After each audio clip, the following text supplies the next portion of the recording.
Hello everyone, welcome to our channel Gaurang educational tutors. My name is Sangeeta और हम यहाँ पे पढ़ने वाले हैं chemistry of class 11 and class 12। तो हम यहाँ पे क्लास 11 की और क्लास 12 की केमिस्ट्री को from very basic to pinnacle level पढ़ने वाले हैं। आपको पूरी केमिस्ट्री पढ़ाई जाएगी यहाँ पे स्टेप बाय स्टेप, ठीक है, क्लास 11 की एंड क्लास 12 की। तो हमारा मेन एम क्या है, हम कैसे पढ़ने वाले हैं? तो देखिए, हमारा मेन एम है कि हम सबसे पहले अपना जो कंसेप्ट है आपके सिलेबस के अकॉर्डिंग, सीबीएसई बोर्ड के सिलेबस के अकॉर्डिंग जो भी आपके सिलेबस है, पहले हम कंसेप्ट को क्लियर करेंगे। कंसेप्ट को क्लियर करने के बाद उस कंसेप्ट को कैसे आप इम्प्लीमेंट करेंगे, कैसे अप्लाई करेंगे क्वेश्चंस पे, कैसे हम न्यूमेरिकल सोल्व करेंगे। क्योंकि मैंने ये ऑब्जर्व किया अपनी टीचिंग पीरियड में कि स्टूडेंट्स कंसेप्ट को सीख लेते हैं, समझ लेते हैं, बट उनको अप्लाई नहीं कर पाते, न्यूमेरिकल से डरते हैं न्यूमेरिकल करने से। तो हम यहाँ पे कंसेप्ट को बहुत अच्छे से क्लियर करेंगे, पहले उनको कैसे क्वेश्चनों पे अप्लाई करेंगे करते हैं, कैसे न्यूमेरिकल सोल्व करते हैं, ये सब कुछ हम बहुत अच्छे से सीखने वाले हैं। आप बने रहिए मेरे साथ। अपना पहले एक बार सिलेबस देखेंगे हम क्लास 11th का एंड क्लास 12th का, उसके बाद हम अपने पूरे सिलेबस को कवर करते चलेंगे। अब सेकंड चीज कि हम सिलेबस को कैसे करने वाले हैं, हम पहले इस कॉन्सेप्ट को यहाँ पे पढ़ेंगे, उसके बाद एनसीईआरटी की बुक से हमने जो पढ़ा है उसको एक क्विक रीजन लेंगे कि एनसीईआरटी से हम जो सीबीएसई स्टूडेंट्स हैं उनको लिंक रख सके एनसीईआरटी से, जो हमने पढ़ाया है उसका क्विक रीजन होगा एनसीईआरटी के थ्रू। अब हमारा सेकंड पर्पस है कि हम जो भी हम पढ़ेंगे उसके क्वेश्चन कंपेटिटिव लेवल के भी जो भी क्वेश्चन होते हैं, आपका competitive exam IIT JEE nits UET, इनमें जो भी प्रीवियस ईयर क्वेश्चन होंगे या जो भी क्वेश्चन इसके सिमिलर होंगे उनको हम टॉपिक वाइज कंसेप्ट वाइज करते चलेंगे। जैसा हमारे एक कंसेप्ट एक टॉपिक कंप्लीट होता है, उसके जो भी क्वेश्चन होंगे जो आपके आईआईटी जेईई में आए होंगे, नीट में, सीयूईटी में, वो हम क्वेश्चन कंसेप्ट वाइज करते चलेंगे। अब एक बार देख लेते हैं कौन कौन से एग्जाम है ये। आईआईटी जेईई ये एग्जाम होता है आपके पास बीटेक में एडमिशन के लिए आईआईटीज में, ठीक है। तो ये दो उसमें होता है, मेंस में, एडवांस में। इनमें जो भी क्वेश्चन आए हुए हैं ये इसके सिमिलर क्वेश्चन है केमिस्ट्री के, वो हम यहाँ पे करने वाले हैं। सेकंड होता है नीट का, ये मेडिकल में एंट्रेंस के लिए एग्जाम होता है after 12th। And third is CUET. CUET एक कॉमन यूनिवर्सिटी एंट्रेंस टेस्ट, ये जो कि आपके पास लास्ट ईयर से स्टार्ट हुआ है आपके पास ग्रेजुएशन के कोर्स में एडमिशन के लिए। पहले आपको पता है कि आपका एडमिशन कैसे हो जाता था, जो आपके परसेंटेज आते थे 12th के, उनके बेसिस पे डिफरेंट डिफरेंट यूनिवर्सिटी के आप फॉर्म फिल करते थे और एडमिशन होता था आपके परसेंटेज के अकॉर्डिंग। बट अब क्या हो गया है, अब ये वो जो हमारे पास सेंट्रल यूनिवर्सिटीज हैं, इन्होंने अपना एक कॉमन टेस्ट लेना स्टार्ट किया है लास्ट ईयर से ही। तो आपकी जो इस टेस्ट में जितने भी मार्क्स आएंगे उनके परसेंटाइल के बेसिस पे आपका एडमिशन होगा। तो इसमें सेकंड जो आता है, 3 पेपर होते हैं, जो सेकंड पेपर होता है वो सब्जेक्ट का होता है। तो जो भी आपका केमिस्ट्री का सब्जेक्ट है, जो भी केमिस्ट्री के क्वेश्चन आए हैं लास्ट ईयर या उसके सिमिलर क्वेश्चन, हम वो यहाँ पे डिस्कस करेंगे, ठीक है। तो हमारा मेन है एम है आपकी क्लास 11th और 12th की केमिस्ट्री के कंसेप्ट को बिल्कुल क्लियर करना। जिन भी स्टूडेंट को फोबिया है, केमिस्ट्री से डर लगता है, उसके डर को खत्म करना और इंजॉय करते हुए इंटरेस्ट के साथ केमिस्ट्री को पढ़ना। तो हम एक बार क्लास 11th का सिलेबस देख लेते हैं, फिर हम क्लास 12th का सिलेबस देखेंगे, उसके बाद अपना स्टार्ट करते हैं। सिलेबस देखते हैं। आपको पता है क्लास 11th में आपके पास नए सिलेबस के अकॉर्डिंग 9 चैप्टर है, क्योंकि 70 मार्क्स का आपका पेपर होने वाला है। आपके पास फर्स्ट चैप्टर है some basic concepts of chemistry, 7 marks का ये चैप्टर आएगा आपके पास। आपको नाम से ही क्लियर हो रहा है कि इसमें हम केमिस्ट्री का बेसिक पढ़ेंगे, ठीक है।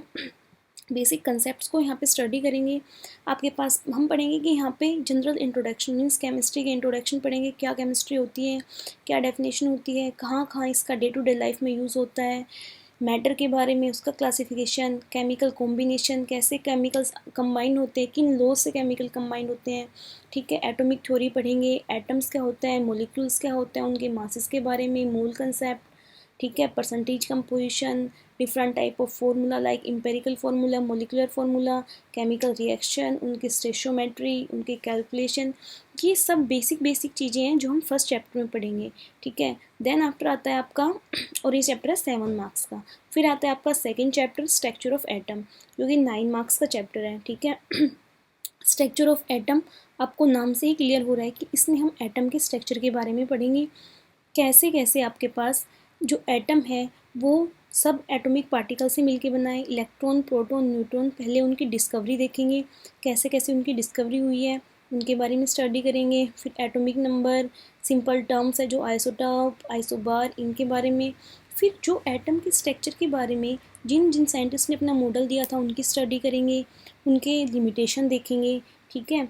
फिर उसके बाद आता है आपके पास ड्यूल नेचर ऑफ मैटर है, उसके दोनों नेचर के बारे में पढ़ेंगे, लाइट नेचर के बारे में, पार्टिकल नेचर के बारे में, ठीक है। फिर लास्ट में आपके पास क्वांटम थ्योरी आती है, हेसेनबर्ग अनसर्टेनिटी प्रिंसिपल के बाद जो आपके पास क्वांटम थ्योरी आती है वो आपके पास मेनली आपके पास 4 नंबर के क्वांटम 4 क्वांटम नंबर देती है, जो आपके पास कम्प्लीटली डिस्क्राइब कर देता है स्ट्रक्चर ऑफ एटम के बारे में, ठीक है। कहाँ पे इलेक्ट्रॉन होगा, कौन से ऑर्बिटल में, कौन सी सब शेल में, कैसे अरेंज होगा, कैसे आप इलेक्ट्रॉनिक कॉन्फ़िगरेशन को फिल करेंगे। ये सब आपके पास जो बेसिक है केमिस्ट्री का, जो आपका पास बेस है वो रेडी करने के लिए आपके पास चैप्टर है स्ट्रक्चर ऑफ एटम। यहाँ से ही सीखते हैं हम कैसे हम इलेक्ट्रॉनिक कॉन्फ़िगरेशन को फिल करते हैं, कैसे डिफरेंट एलिमेंट की डिफरेंट एलिमेंट इलेक्ट्रॉनिक कॉन्फ़िगरेशन होती है, ठीक है। ये आपके पास चैप्टर 9 मार्क्स का है। देन आता है आपके पास third chapter classification of elements and periodicity properties. जो एलिमेंट्स हैं आपको पता है कि आपके पास 118 एलिमेंट्स है केमिस्ट्री में, ठीक है। तो उनको कैसे periodically अरेंज किया गया है वो हम इस चैप्टर में पढ़ेंगे। तो पहले के टाइम पे जो भी डिस्कवरी हुई थी उसके बेसिस पे पीरियोडिक टेबल बनाई गई।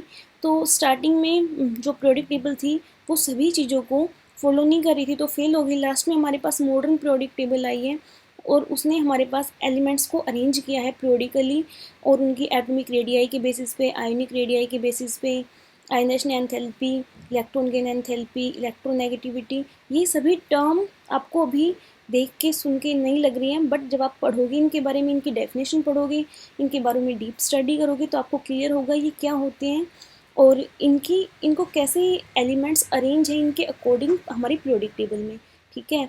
तो ये सभी आप पढ़ेंगे अपने यूनिट 3 में। फिर आता है आपके पास यूनिट 4 है। यूनिट 3 आपके पास 6 मार्क्स की है एंड यूनिट 4 है आपके पास chemical bonding and molecular structure. ये आपके पास 7 मार्क्स के आपके पास यूनिट 4 है। ये केमिकल बॉन्डिंग मीन्स आपके पास जो भी एटम है वो केमिकली कंबाइन होंगे, तो कौन सी बॉन्डिंग से आपके पास किन किन बॉन्डिंग से आपके पास एटम आपस में कंबाइंड होते हैं, तो डिफरेंट टाइप ऑफ बॉन्डिंग के बारे में पढ़ेंगे, ठीक है। जैसे कि आपके पास वैलेंस इलेक्ट्रॉन है, आयोनिक बॉन्डिंग है, कोवेलेंट बॉन्ड है, कैसे किस टाइप के ये बॉन्ड होते हैं, कैसे स्ट्रक्चर बनते हैं, ठीक है। कोवेलेंट करेक्टर के बारे में और डिफरेंट टाइप की थ्योरी कि एटम जब अरेंज होते हैं तो किसी ना किसी शेप में होते हैं, तो कौन नई नई थ्योरी आती है बताती है कि कैसे कैसे आपके पास एटम अरेंज होते हैं, ठीक है। जैसे वैलेंस बॉन्ड थ्योरी है, आपके पास वेस्पर थ्योरी है। फिर हमारे पास लास्ट में आता है कंसेप्ट ऑफ हाइब्रिडाइजेशन। ये आपको बहुत ही डिटेल में पढ़ेंगे हम, बहुत ही अच्छा कंसेप्ट है, आपको पूरा एक स्ट्रक्चर के बारे में, कैसे कॉम्बिनेशन के बारे में बताता है। और इसके बाद हम ऑर्बिटल के बारे में, ऑर्बिटल कैसे कंबाइन होते हैं। इस चैप्टर में लास्ट में आती है मोलिकुलर ऑर्बिटल थ्योरी, जिसको हम एमओटी भी बोलते हैं, homo nuclear di atomic molecule के बारे में। आपके सिलेबस में है डाई एटोमिक मीन्स सिर्फ और सिर्फ जब 2 एटम मिलके मोलिकुलर एमओटी को कैसे फॉलो करते हैं, कैसे एमओटी से इलेक्ट्रॉन को हम फिल करते हैं, वो सब हम देखेंगे, हाइड्रोजन बॉन्डिंग के बारे में पढ़ेंगे, ठीक है। ये है आपके पास यूनिट नंबर 4, बहुत ही इंटरेस्टिंग चैप्टर है आपके पास ये। देन आते हैं केमिकल थर्मोडाइनमिक्स। केमिकल थर्मोडाइनमिक्स ये बताते हैं आपके पास कैसे आपके पास हीट है उसका कैसे ट्रांसफ़र होगा, डिफरेंट काइंड ऑफ एनर्जी के बारे में। और इसमें हम तीनों लॉ पढ़ेंगे थर्मोडाइनमिक्स की, डिफरेंट टाइप ऑफ एनर्जी, ठीक है। और जैसे कि यहाँ पे दे रखी है enthalpy of bond dissociation, combustion, formation, atomisation, sublimation, phase transition, ionisation, solution and dilution. तो इसमें हम केमिकल थर्मोडाइनमिक्स से ये आपको अच्छे से समझ में आएगा, तब हम इस चैप्टर के बारे में स्टडी करेंगे, ठीक है। जैसे आपके पास स्टार्टिंग में है ये बेसिक टर्म है, system, surrounding, work, heat, energy, इन सब के बारे में डिटेल में पढ़ेंगे। तो हम अपना चैप्टर पढ़ेंगे केमिकल थर्मोडाइनमिक्स। ये चैप्टर आपके पास है, आपका 9 मार्क्स का चैप्टर है, ठीक है। देन आफ्टर आता है आपका 6 चैप्टर इक्विलिब्रियम। तो इक्विलिब्रियम चैप्टर आपके पास 7 मार्क्स का है। इक्विलिब्रियम चैप्टर में हम क्या पढ़ने वाले हैं, equilibrium in physical and chemical processes, dynamic nature of equilibrium, ठीक है। तो पहली बात है आपको पता होना चाहिए इक्विलिब्रियम क्या होता है। चैप्टर पे आएंगे तो हम डिटेल में स्टडी करेंगे, बट मैं आपको बेसिक बता दूं कि आपके पास कोई भी आपके पास रिवर्सिबल रिएक्शन होती है, उसमें रिएक्शन जो आपके पास रिएक्टेंट है उससे प्रोडक्ट बनता है और साथ में प्रोडक्ट कन्वर्ट होता है रिएक्टेंट में, तो ये प्रोसेस होते हैं प्रोसेस होते होते एक टाइम ऐसा आता है कि आपके पास रिएक्टेंट की कंसंट्रेशन एंड प्रोडक्ट की कंसंट्रेशन दोनों इक्वल हो जाती हैं, उस टाइम को कहते हैं इक्विलिब्रियम। तो उस पर क्या क्या प्रोसेस होते हैं, ठीक है, और कैसे कैसे आपके पास डिफरेंट डिफरेंट नई नई टर्म आती हैं, आपके पास इक्विलिब्रियम कांस्टेंट आता है, आयनाइजेशन आता है, आयनाइजेशन कांस्टेंट आता है। तो ये सब हम पढ़ेंगे इक्विलिब्रियम चैप्टर में, ठीक है। क्या क्या है इक्विलिब्रियम चैप्टर में, आपके पास पॉलीबेसिक एसिड, एसिडिक स्ट्रेंथ के बारे में, इसके बाद हम कंसेप्ट ऑफ पीएच के बारे में, ये सब हम यहाँ पे हम आयनिक इक्विलिब्रियम के बारे में पढ़ेंगे एंड केमिकल इक्विलिब्रियम दोनों के बारे में हम स्टडी करेंगे। फिर आपके पास आता है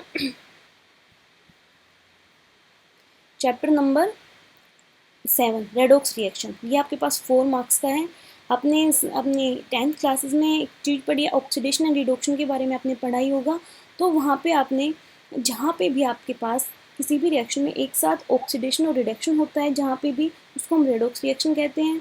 तो आप यहाँ पे किसी भी कोई भी आपके पास कंपाउंड है उसको ऑक्सीडेशन नंबर निकालना सीखेंगे हम, उनको बैलेंस करना, कैसे हमारे पास कोई भी रिएक्शन है उसको बैलेंस कैसे किया जाता है, ये सब हम सीखेंगे। इसमें 2 मेथड होते हैं, दोनों मेथड से ही हम सीखेंगे बहुत अच्छे से। फिर आता है आपके पास ऑर्गेनिक केमिस्ट्री इंट्रोड्यूस हो जाती है आपके पास, ठीक है। और आपके पास रेडॉक्स चैप्टर है, ये आपके पास 4 मार्क्स का है। यहाँ से फिर 8 चैप्टर से ऑर्गेनिक केमिस्ट्री का इंट्रोडक्शन होता है, जो कि एक काफ़ी स्कोरिंग चैप्टर आपके पास 11 मार्क्स का है यहाँ पे ऑर्गेनिक केमिस्ट्री।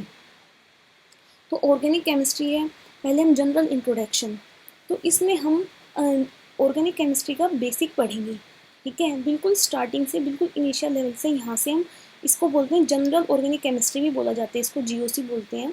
तो ये जनरल इंट्रोडक्शन पढ़ेंगे, ठीक है, IUPAC नेम पढ़ेंगे, नोमेनक्लेचर पढ़ेंगे ऑर्गेनिक कंपाउंड का, और भी जो बेसिक टर्म है, इंडक्टिव इफेक्ट क्या होता है, इलेक्ट्रोमैग्नेटिक इफेक्ट क्या होता है, रेजोनेंस, हाइपर कंजुगेशन, इन सब के बारे में हम डिटेल में स्टडी करेंगे।